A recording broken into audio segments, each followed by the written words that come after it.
बिस्मिल्लाहिर्रहमानिर्रहीम। आज हम जो टॉपिक डिस्कस कर रहे हैं वो है पोस्टीरियर नी पेन या पोस्टीरियर कंपार्टमेंट में जो घुटने के पिछले हिस्से में दर्द होती है, उसकी क्या क्या वजूहात हैं।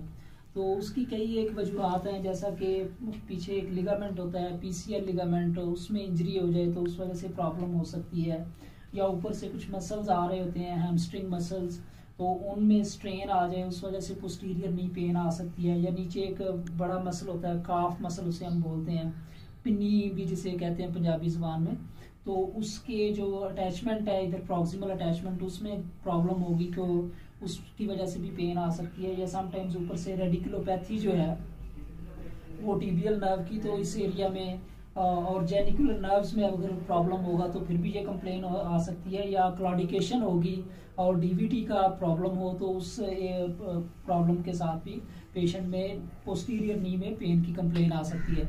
या समटाइम्स सिस्टमेटिक डिजीजेस में जैसे रोमेटॉइड आर्थराइटिस में या ऑस्टियोआर्थराइटिस में बेकस सिस्ट डेवलप हो जाती है, तो वो भी पोस्टीरियर एरिया में ही, पोप्लिटियल एरिया में पेन की एक वजह बन सकती है। तो जो सबसे मोस्ट कॉमन पेन की वजह है वो है एडल्ट्स में, यंग एडल्ट्स में, वो हैमस्ट्रिंग स्ट्रेन है।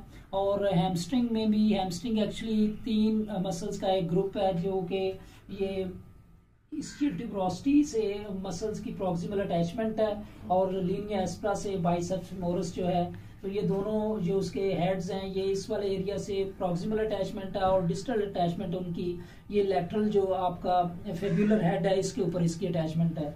जबकि दूसरे सेमी टेंडिनोसिस एंड सेमी मेम्ब्रेनोसिस वो भी इस ischial tuberosity वाले एरिया से ही उनकी प्रॉक्सिमल अटैचमेंट है, और डिस्टल अटैचमेंट जो है सेमी मेम्ब्रेनोसिस जो है वो टिबिया की ये पोस्टीरियर इधर बैक वाली साइड पे इसकी अटैचमेंट है, जबकि सेमी टेंडिनोसिस हमने पहले भी डिस्कस किया था वो पेसेंसरीन वाले एरिया में उसकी अटैचमेंट है एंटीरियर वाली साइड पे।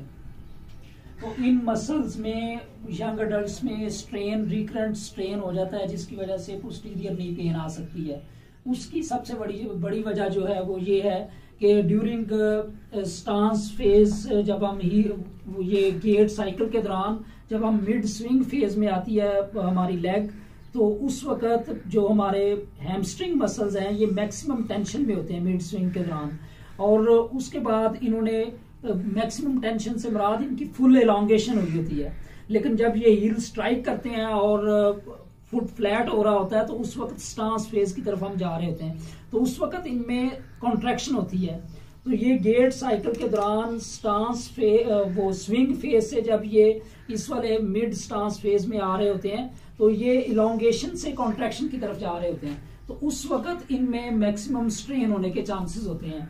और मिड स्विंग जो कि मोस्ट प्रोन जो है गेट साइकिल का एरिया है, उस वक्त हैमस्ट्रिंग स्ट्रेन हो सकता है। उसकी ये जो हमारे यंग एडल्ट्स हैं, जो सॉकर प्लेयर्स हैं, रनर्स हैं या बास्केटबॉल प्लेयर्स हैं, तो इनमें बड़ी वजह ये है कि उनके ये जो ग्लूटियाई मसल्स हैं, ग्लूटियाई मसल्स एक्ट करते हैं एज ए साइनर्जिस्ट हैमस्ट्रिंग के साथ, क्योंकि हैमस्ट्रिंग का मेन फंक्शन जो है वो नी के ऊपर फ्लेक्शन करवाना, नी के ऊपर मीडियल या लैटरल रोटेशन करवाना, और हिप के ऊपर एक्सटेंशन करवाना, क्योंकि ये 2 जॉइंट मसल्स हैं, 2 जॉइंट्स क्रॉस कर रहे हैं। तो हैमस्ट्रिंग हिप पे एक्सटेंशन करवाते हैं, इनका साइनर्जिस्टिक एक्शन जो है वो ग्लूटियस मैक्सिमस जो है वो रोल प्ले कर रहता है इनके साथ साइनर्जिस्टिकली। तो जब ग्लूटियस मैक्सिमस वीक होगा तो उस वक्त सारा का सारा लोड जो है वो हैमस्ट्रिंग मसल्स पे आएगा, और ये रिकरेंट रेपिटेटिव यूज में इसमें इंजरी होने के चांसेस हो सकते हैं। समटाइम्स जो है आपके आगे हैमस्ट्रिंग, जो आपके आगे क्वाड्स मसल्स हैं, क्वाड्रिसेप्स ग्रुप मसल्स और एलियोसास जो हैं, ये बहुत ज्यादा टाइट होंगे तो उस वजह से भी इनमें प्रॉब्लम आ सकती है, ये जो इंजरी हो सकती है हैमस्ट्रिंग स्ट्रेन की। तो आज हम उन्हें बताते हैं कि कैसे ओवरकम कर सकते हैं। हैमस्ट्रिंग में जो 3 मसल्स हैं, सेमी टेंडिनोसिस और मेम्ब्रेनोसिस, मीडियल पोस्टरोमीडियल साइड पे होते हैं, जबकि बाइसेप्स फेमोरस जो है ये लैटरल साइड का मसल है पोस्टरोलैटरल एरिया में, और ये हेड ऑफ फेब्युलर के ऊपर इसकी अटैचमेंट है।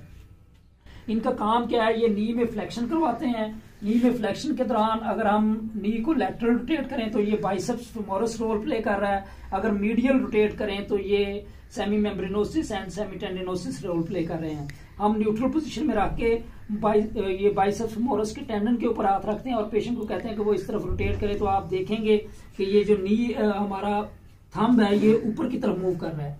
आप देख सकते हैं, करें जी इस तरफ, तो ये थंब नीचे से ऊपर की तरफ लिफ्ट हो रहा है। इट मींस ये जो हमारा बाइसेप्स फेमोरस का टेंडन है वो कॉन्ट्रैक्ट कर रहा है। जब कॉन्ट्रैक्ट करेगा तो उसका बल्क जो है वो बड़ा होगा। तो इस तरह ये कॉन्ट्रैक्शन हमें, तो इसका हम एप्रीहेंशन टेस्ट कर सकते हैं कि आप इसमें रेजिस्टिव ये वाली मूवमेंट करवाएंगे जब, तो पेशेंट जो है कंप्लेन करेगा कि उसको सेमीटेंडिनोसिस सॉरी बाइसेप्स फेमोरस के एरिया में जो है कंप्लेन कर रहा है, क्योंकि हैमस्ट्रिंग में सबसे ज्यादा जो इंजरी वाला मसल है वो बाइसेप्स फेमोरस मसल है। तो अपार्ट फ्रॉम राइस फार्मूला जो हम एक्यूट इंजरी में अप्लाई करते हैं, तो हमें जो सबसे ज्यादा फोकस करना है वो ग्लूटियस मैक्सिमस की स्ट्रेंथनिंग और आपके क्वाड्रिसेप्स और आइलियोसास की स्ट्रेचिंग जो है वो साथ आप इनकॉर्पोरेट करें ताकि पेशेंट को फायदा हो। तो एक सिंपल सा मैन्यूवर हम करते हैं कि हम पेशेंट को कहते हैं कि नी को बेंड कर ले और अपनी टांग ऐसे ऊपर उठाए। तो इस वक्त ग्लूटियस मैक्सिमस जो है वो रोल प्ले कर रहा है। तो हम ये पहले एक्टिव ट्रेनिंग करवाएं पेशेंट को और उसके बाद हम रेजिस्टिव ट्रेनिंग इस जगह पे लोड अप्लाई करके पेशेंट को कहते हैं ऊपर उठाएं। तो जब वो ऊपर उठा रहा है तो इस वक्त gluteus Maximus against the resistance जो है वर्क कर रहा है। और दूसरा काम जो है वो हम क्वाड्रिसेप्स ग्रुप ऑफ मसल्स की स्ट्रेचिंग करवाएंगे। तो जब हम नी हील टू बटक्स कर रहे हैं तो इस वक्त क्वाड्रिसेप्स जो है वो स्ट्रेच हो रहे हैं।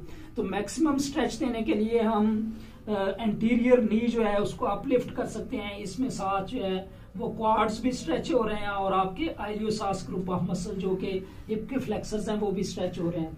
तो इन दोनों की स्ट्रेचेस और ग्लूटियस मैक्सिमस की स्ट्रेंथनिंग जो है वो हमारी हैमस्ट्रिंग के रिकरेंस को जो है काफी हद तक एलिविएट कर सकती है। Thank you.